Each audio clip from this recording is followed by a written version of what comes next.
It's been a privilege and honour to represent the people of Cavan, Monaghan and Northmead in the 32nd Dáil. People's needs, dignity and self-worth have been central to all of my representations.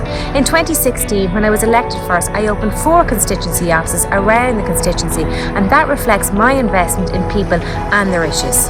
I have negotiated with ministers to deliver on the 20-week anomaly scan, the Holy Family School, Castlevania Care Association and many other projects around the constituency. Issues that I object to and want reversed are the cruel disability transport charges despite free travel, the appalling lack of access to children's services, the scarcity of social and affordable housing and the continued demise of rural Ireland.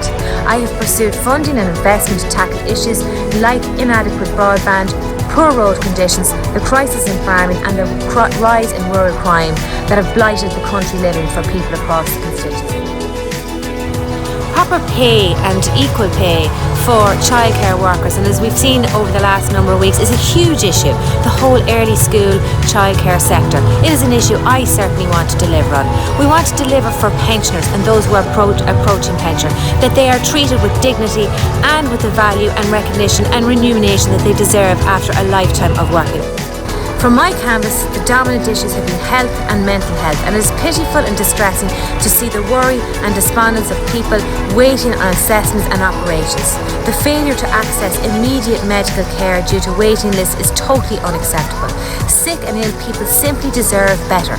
It is shocking that old people go without home care packages, and under a Fianna Fáil-led government, I will insist on restoring a duty of care to the aged and those who are sick.